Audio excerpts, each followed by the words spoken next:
নিস্তব্ধতায় মোড়ানো কক্ষটি আপাতত যা ব্যবহৃত হচ্ছে আইসিইউ হিসেবে।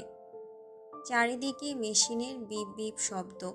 বিছানায় চিত হয়ে নিস্তেজ আকারে পড়ে আছে মাহি। নাকমুখ বরাবর অক্সিজেন মাস্ক। ঠোঁট দুটো কেমন ফ্যাকাশে রং ধারণ করেছে।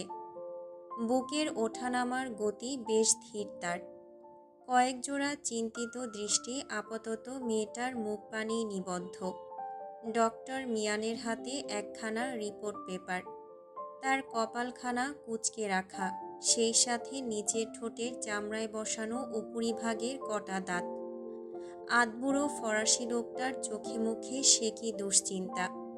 তিনি খানিকক্ষণ গম্ভীর থেকে আওড়ালেন, স্ট্রেঞ্জ, এত কম বয়সী একটা মেয়ে কিনা ড্রাগ ওভারডোজের সাথে ফাইট করছে। What the hell is this? She is suffering with drug overdose sedative. I don't think so সে বাঁচবে। মুহূর্তেই মাথায় বোধহয় আকাশ ভেঙে পড়ল সকলের। মনের কোণে ছড়িয়ে গেল একরাশ ভয়। মেয়েটার জ্ঞান না ফিরলে তারা কি আর বাঁচবে? ওই মনস্টার যদি সত্যি সত্যি মেরে দেয় তাদের, তখন? ভয়ে গলা অবধি শুকিয়ে কাঠ সবার। প্রত্যেকেই কেমন হাঁসফাঁস করছে। দামিয়ান কিয়ৎক্ষণ চুপ থেকে আচমকাই কেমন মেকি ভালো মানুষের ভাবস্রোত ধরল। ভিড়ের মধ্যে থেকে 2 কদম এগিয়ে এসে উকুন মেরে বলে উঠল, ঠিক আছে ডক্টর মিয়ান, মেয়েটার অবস্থা যেহেতু খুব ক্রিটিক্যাল, সেক্ষেত্রে আর রিস্ক নেওয়া ঠিক হবে না। আপনি বরং মনস্টারকে সবটা জানিয়ে দিন। এহেন কথায় জারপন্ডায় হকচকিয়ে উঠলেন মিয়ান। বিস্ফোরিত দৃষ্টিতে তাকালেন দামিয়ানের পানে। কপালে গোটা কতক রাগী ভাঁজ টেনে দাঁত খিচে শুধালেন, এভাবে না বলে তুমি না হয় সরাসরি বলতে। ডক্টর মিয়ান, আপনি মরে যান। কেন আমায় বলির পাঁঠা বানানোর জন্য অমন ওত পেতে রয়েছেন দামিয়ান? আমি এখনো বেঁচে আছি সেটা কি আপনার সহ্য হচ্ছে না? মিয়ানের তেতে ওঠা কণ্ঠে মুখ টিপে হাসছে বাকিরা। ওদিকে দামিয়ান মুখ ঘুরিয়েছে অন্যত্র। আধবুড়ো মহাশয় হাসছেন কিনা কে জানে। মিয়ান থামলেন কিছুক্ষণের মধ্যেই। ঘাড় বাঁকিয়ে ফের মাহির মুখ পানে তাকিয়ে থেকে গম্ভীর হলেন কেমন। এক হাতে কপাল চুলকে দুশ্চিন্তায় আওড়ালেন, মেয়েটার সেন্স না ফিরলে আমরা বাঁচব কিনা সন্দেহ। সো আই থিঙ্ক আমাদের শেষবারের মতো একটা রিস্ক নেওয়া উচিত। কি বলেন সবাই? সবাই মোটামুটি সায় জানালেন মিয়ানের প্রস্তাবে। তবে দামিয়ান রইলেন কাঠ হয়ে। হাসি খুশি লোকটার মুখাবয় শক্ত এই মুহূর্তে। তিনি বোধহয় আনমনে ভাবছেন কিছু। মিয়ান সেদিকে পাত্তা দিলেন না। জুনিয়র চিকিৎসককে উদ্দেশ্য করে আদেশ ছুড়লেন, অ্যান্টিডোট শুরু করুন, তবে খেয়াল রাখবেন সেটা যেন একদম ধীরে ধীরে এগোয়। আগে পেশেন্টের বডি রিয়াক্ট দেখে নিই, তারপর বাকিটা করব। জুনিয়র ডক্টর আদেশ মোতাবেক কাজে লেগে গেলেন। তখনই এগিয়ে এসে অ্যান্টিডোট শুরু করলেন। আরেকজন ডাক্তার ততক্ষণে স্যালাইন চেক করছেন। এক হাতে আইভি ফ্লুইডের মাত্রা বাড়িয়ে দিয়ে জানালেন, all set sir. Doctor Mian এবার ফের নামলেন যুদ্ধক্ষেত্রে। বাঁ হাতের কবজি উল্টে ঘড়িটার পানে নজর রাখলেন খানিকক্ষণ। যেই না মিনিটের কাঁটা 2 বার ঘুরল, অমনি মনিটরের স্ক্রিনে দৃশ্যমান লাইনগুলো কেমন অস্বাভাবিক হয়ে উঠল। শব্দ পরিবর্তিত হয়ে শোনালো, বিপ বিপ বিপ। ডক্টররা ঘাবড়ে গেলেন কেমন। পাশ থেকে জুনিয়র ডক্টর তখনই চেঁচিয়ে উঠে বললেন, স্যার, পেশেন্টের শ্বাস প্রশ্বাস কমে যাচ্ছে। দামিয়ান আর দেরি করলেন না এবার। এতক্ষণ নীরব দর্শকের ভূমিকা পালন করলেও এবার কেমন নিজে থেকেই ডক্টর হায়ার হাতে অ্যাম্বু ব্যাগ ধরিয়ে দিয়ে বলে উঠলেন, অক্সিজেন বাড়াও। জুনিয়র তাই করলেন। অক্সিজেনের মাত্রা বাড়িয়ে দিলেন অনেকটাই। ডক্টর হায়া দ্রুত অ্যাম্বু ব্যাগ চাপতে লাগলেন। মেয়েটার নিঃশ্বাস আটকে আটকে যাচ্ছে কেমন। বুকটা একবার উঁচুতে উঠছে তো আরেকবার নিচুতে। হায়া বোধহয় কেঁদেই ফেলবেন এখন। এইটুকুন একটা মিষ্টি মেয়ে, তার সাথে এমন পাশবিক কাণ্ড ঘটাতে গিয়ে একবারও বুক কাঁপেনি মেইডেনের। অথচ তিনিও নাকি সন্তানহারা, তবুও একটা বাচ্চা মেয়ের কষ্ট বুঝলেন না তিনি। আশ্চর্য। সময়ের কাঁটা পেরুলো মিনিট 5। মাহির হার্টবিট এখন বেশ নর্মাল। তবুও ডাক্তারদের মুখাব্যয় থেকে চিন্তার লেশমাত্রও কমেনি। মেয়েটার শরীর থেকে ধীরে ধীরে ড্রাগস বেরুলো, ব্রেনে ঠিকমতো অক্সিজেন পৌঁছাচ্ছে না। এভাবে চলতে থাকলে যে কোনো সময় মেয়েটার ব্রেন ডেথ কিংবা কোমায় চলে যাওয়ার মতো সম্ভাবনা রয়েছে। আগত বিপদ সংকেত আঁচ করতে পেরে অস্থির সবাই। বারবার একে অপরের দিকে মুখ চাওয়াচাই করছেন কেমন। ধূপধাপ জোরালো শব্দে বসছে এক একটা পাঞ্চ। আজ 2 হাতে গ্লাভস নেই মনস্টারের। কী সব উদ্ভট ট্যাটু আঁকা মুষ্টিযুগল ইতিমধ্যেই লালচে আকার ধারণ করেছে তার। ফর্সা মুখখানা কেমন লাল হয়ে গেছে। ব্লেডের ন্যায় তীক্ষ্ণতার চোয়াল। কটমট করছে কেন যেন। মুগ্ধ একের পর এক শক্ত পাঞ্চ বসাচ্ছে পাঞ্চিং ব্যাগে। মাথাটা তার রীতিমতো ফেটে যাচ্ছে রাগে। হুট করেই তার অত রাগ কেন উঠল তার হদিস যেন তার কাছেই নেই। মস্তিষ্কে বারবার বাজছে একটা কথাই, কেন ওই বান্দির মেয়েকে অন্য কেউ ছোবে? কেন ছোবে? তারা জানে না ওই বান্দির মেয়ে শুধু ওর। হোক সে শত্রু, তবুও তো একমাত্র ওর। কথাগুলো ভাবতে ভাবতেই মুগ্ধ হাতের জোর বাড়ালো। এবারের তীব্র জোরে হাতের চামড়াগুলো কেমন থেতলে যেতে লাগলো। যুবকের বিন্দুমাত্র উদ্বেগ নেই সেথায়। সে কেমন কটমট করতে করতে পাঞ্চ বসাচ্ছে। এরই মধ্যে হঠাৎ তার কানে বেজে উঠল সিদ্ধার্থের বলা কথাগুলো। তোর ভোগে তোর ভাগ বসানোর আগেই আমি ভাগ বসিয়েছি, আধিপত্য দেখিয়েছি ওর ভেতর। কথাটা মনে পড়তেই থেমে গেল মুগ্ধর হাত। দাঁতের কটমট বাড়ল ক্রমশ। মাথায় এই বুঝি কেউ আগুন ধরিয়ে দিল। মুহূর্ত যেতে না যেতেই ছেলেটা কেমন আঘাতপ্রাপ্ত হিংস্র বাঘের ন্যায় গর্জে উঠল। পুরো বক্সিং ক্লাবের প্রতিটা দেয়াল জুড়ে প্রতিধ্বনিত হলো সেই গর্জন। সে এবার আর বাদ মানল না। হাত দুটোকে একদম থেতলে নিয়েও পাঞ্চ বসাচ্ছে পাঞ্চিং ব্যাগে। মাথার তালু জ্বলছে তার। মন কিছুতেই ভুলতে পারছে না কথাটা। সে এবার হাতের বদলে পাউ চায় কিক বসাতে। তবে কাণ্ড দেখো। অত্যন্ত রাগে পাঞ্চিং ব্যাগ বরাবর কিক বসাতে গেলেই হঠাৎ করে তার অক্ষিপটের সামনে ভেসে ওঠে মাহির ক্রন্দনরত নির্মল মুখখানা। প্রবল বেগে ছোটা পাটা কেমন হুট করেই থেমে গেল মুগ্ধর। বেচারা এক পায়ে ভর দিয়ে আরেক পা উঁচিয়ে দাঁড়িয়ে রইল হতবিহ্বলের ন্যায়। মাথা ভর্তি রাগের আগুনে এক পশলা বৃষ্টি নামল কোত্থেকে। মুহূর্তের মধ্যেই অবাধ রাগগুলো কেমন পালিয়ে গেল সাইড কেটে। কুঁচকে রাখা হৃদয়ের মাঝে শিথিলতার ছাপ পড়ল বেশ। তার অবচেতন মন উল্টো তাকেই প্রশ্ন ছুড়ল, এই মুহূর্তে পাঞ্চিং ব্যাগটা ওই বান্দির মেয়েতে রূপান্তরিত হলো কিভাবে? আর এই বান্দির মেয়ে ভাবে কাঁদছে কেন? মুগ্ধ নামক নির্দয় মানব ফের থমকেছে এক মুহূর্তের জন্য। তার চোখের সামনে এখন পুরোপুরি মাহিকে দেখছে সে। মেয়েটা কাঁদছে, গাল ফুলিয়ে রেখেছে পটকা মাছের মতো। ঠোঁটগুলো সে কি লাল অবস্থা।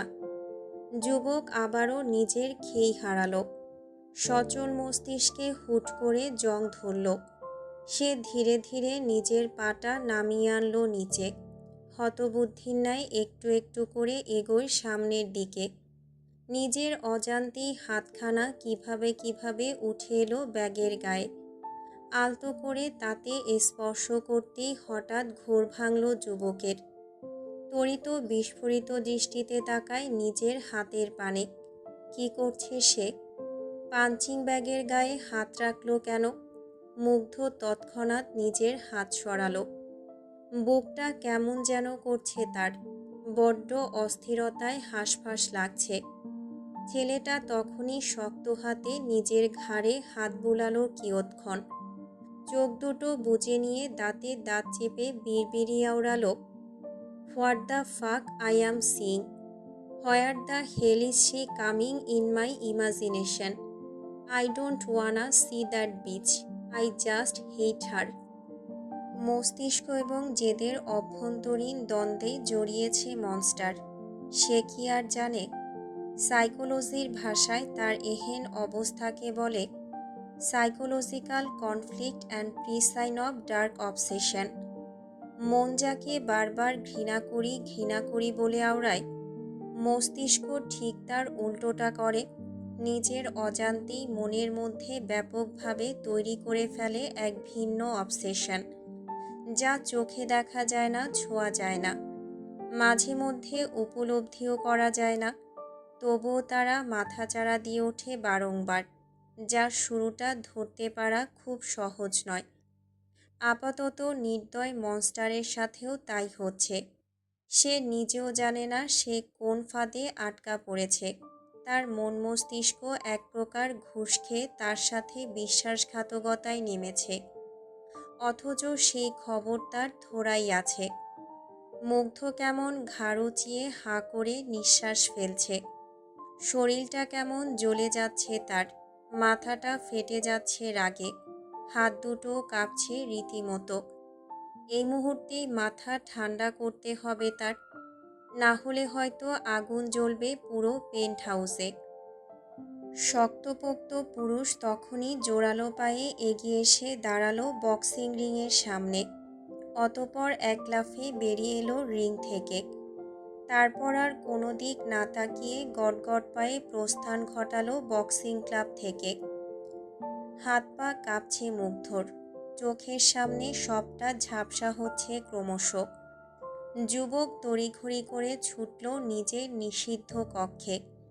সম্পূর্ণ কাচের তৈরি বিশালাকার কক্ষটির চারিদিকের দেয়াল জুড়ে সাজিয়ে রাখা বিদেশি বিভিন্ন ভেরিয়েন্টের ড্রাগস, নামি দামি অ্যালকোহলের বোতল। মুগ্ধ টলমল পায়ে ঢুকল কক্ষে। ঝাপসা চোখে খানিকটা এগিয়ে এসে হাত রাখল কাচের দেয়ালে। অতপর একটানে কাচের দরজাটা ঠেলে দিয়ে সে কেমন উদ্ভ্রান্তের ন্যায় হাতড়ে হাতড়ে দুটো সিরিঞ্জ ভর্তি করল তরল ড্রাগস দিয়ে। অতপর আর এক সেকেন্ডও দেরি করেনি মনস্টার। দাঁত খিঁচে তখনই নিজের বাঁ হাতের মোটা শিরায় বসিয়ে দিল সিরিঞ্জের তীক্ষ্ণ সূচ। ধীরে ধীরে শরীরে ঢুকছে নিষিদ্ধ কিছু। তবু আজ স্বস্তি মিলছে না যুবকের। মাথায় এখনও চলছে তার সবচেয়ে ঘৃণিত মানুষটার কথা। তাকে আরেকজন ছুঁয়েছে এই ব্যাপারটাই যেন মানতে পারছে না যুবক। তাকে বড্ড পোড়াচ্ছে কথাটা। তার উপর হুটহাট ওই বান্দির মেয়ের মুখ কেন দেখছে সে? কেন বারবার চোখের সামনে ভেসে উঠছে মেয়েটা? উত্তর পাচ্ছে না যুবক। হাতের দুটো তরল ভর্তি সিরিঞ্জ একে একে শরীরে পুশ করেও ঠান্ডা হচ্ছে না তার উপচে পড়া রাগ। বাদবাকি সময় এইটুকুতেই শরীর শিথিল হয় তার। তবে আজ মস্তিষ্ক তার এখনও সচল, ভাবছে মেয়েটার কথা। চোখের সামনে ভেসে উঠছে মেয়েটার হাসি। হ্যাঁ, ওই তো দেখতে পাচ্ছে মুগ্ধ।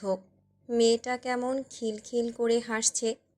সিট তাকে গভীরভাবে ছুঁয়ে দিচ্ছে, আর সে কত খুশি। মুগ্ধ সহ্য হচ্ছে না এহেন দৃশ্য। বরাবরের ন্যায় গুরুগম্ভীর থাকা Rushdie king the shadow monster আজ বেপরোয়া হয়েছে। হিংস্র বাঘের ন্যায় গর্জন তুলে নিজের মাথা বরাবর নিজেই জোরালো থাপ্পড় বসাচ্ছে একে একে। পাগলের ন্যায় বলছে, আসবি না আমার সামনে, ইউ স্লাট। আসবি না তুই আমার সামনে, মেরে ফেলবো তোকে আমি। আই সয়ার, আমি তোকে মেরে ফেলবো। হুম। এত কিছু বলেও মুগ্ধ শান্ত হতে পারল না। উন্মাদ ছেলে তখনই ছুটে গিয়ে ড্রয়ার থেকে দুটো সফেদ পাউডারের প্যাকেট নিয়ে এসে টেবিলের সামনে বসে পড়ল। তড়িঘড়ি করে টেবিলের গায়ে একটু পাউডার ছিটিয়ে নাক দিয়ে টেনে নিল সবটা। এটাও যে মারাত্মক নেশাজাতীয় দ্রব্য, তাতে বিলকুল সন্দেহ নেই। মনস্টারের নিঃশ্বাস টানার গতি বাড়লেও মস্তিষ্ক পাগল করে ফেলছে তাকে। মনের কোণে এক জায়গা থেকে বারবার কিছু একটা চিৎকার দিয়ে বলছে, এখন চুপ করে আছিস কেন তুই? যে ছেলে তোর শিকারে হাত দিয়েছে তাকে প্রাডা এবং সাইকির পেটে চালান করলি, কিন্তু যেই মেয়ে তোর শিকার হওয়া সত্ত্বেও অন্যজনের হয়েছে তাকে কিছু করবি না? ওকে কেন বাঁচিয়ে রেখেছিস এখনো? কেন বাঁচিয়ে রাখলি ওর মতো নষ্ট মেয়েকে? নাকি তুই সত্যি সত্যি ওকে পছন্দ করা শুরু করলি? পছন্দের কথা কানে বাজতেই কটমটিয়ে ওঠে মুগ্ধ। স্বচ্ছ কাচের টেবিলে বার কয়েক শক্তপোক্ত পাঁচ বসিয়ে ওড়ালো। Impossible. I just hate that bitch. I hate her. ও মরবে, খুব শীঘ্রই মরবে আমার হাতে। And this is my words. Excuse me, কে আপনি? আর হুটহাট এভাবে বাড়ির ভেতর ঢুকে এলেন কেন? বাড়ির দায়িত্বশীল কেয়ারটেকারের ঝাঝালো কণ্ঠে থামল না অ্যাডউইন। গুরুগম্ভীর মুখে যুবকের পায়ের কদম এসে দাঁড়ালো অতি পরিচিত বাড়িটার লিভিং রুমের একদম মাঝখানে। তার পিছু পিছু দুজন বডিগার্ড বেশ বড়সড় একটা কার্টুন ঠেলে ঠেলে আনছেন। কার্টুনটা কি সুন্দর গিফট পেপারে মোড়ানো। অ্যাডউইন খানিকক্ষণ গম্ভীর থেকে মুখ খুললেন। দুই হাত পকেটে গুজে রাখা তার, গায়ে ফ্রেঞ্চ কোট, মাথার চুলগুলো জেল দিয়ে স্পাইক করে রাখা। সে কেমন গমগমে গলায় বাড়ির কেয়ারটেকারকে বলে ওঠে, কল নিকোলাস। বাড়ির কেয়ারটেকার বড্ড গুমরোমুখী। মনে মনে ভাবছে, হুটহাট চেনানি জানানি অপরিচিত মানুষগুলো বাড়িতে ঢুকলো কিভাবে? এদের ভেতরে আসতে অনুমতি বা দিল কে? কেয়ারটেকার খানিকক্ষণ নিজ ভাবনায় ডুবে থেকে পা বাড়ালেন সম্মুখে।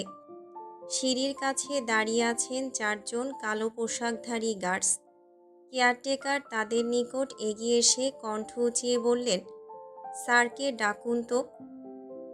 একজন গার্ড তখনই পা ঘোরালেন সিঁড়ির দিকে। কয়েক লাফে সিঁড়ি ডিঙিয়ে চলে গেলেন দোতলায়। এদিকে অ্যাডউইন কেমন গম্ভীর মুখে চুপচাপ দাঁড়িয়ে আছে। সময় গড়াতে গড়াতে মিনিট পাঁচেক গেল বোধহয়। এরই মধ্যে দোতলার রেলিংয়ের ধার ঘেঁষে দাঁড়িয়ে কেউ একজন বলে উঠল, আরে অ্যাডউইন যে, দি মনস্তারাস রাইট হ্যান্ড। আজ হঠাৎ তোমার আমার আস্তানায় আগমন। অ্যাডউইন মাথা উঁচায় সামান্য। দোতলায় দাঁড়িয়ে আছে নিক, গায়ে স্রেফ নাইট কোট। অ্যাডউইন ঠোঁটের কোণে বাঁকা হাসি ঝুলিয়ে শ্লেষাত্মক কণ্ঠে বলল, মনস্টার তোমার জন্য একটা গিফট পাঠিয়েছে নিক। কাম অ্যান্ড ডিসক্লোজ দিস। ভ্রুগোটাই নিক, মনস্টার তার জন্য গিফট পাঠিয়েছে? সিরিয়াসলি? এত ভালো কবে থেকে হলো সে? অথচ সে তো এতদিন জানত মনস্টার সাপ হলে সে হচ্ছে নেউলে।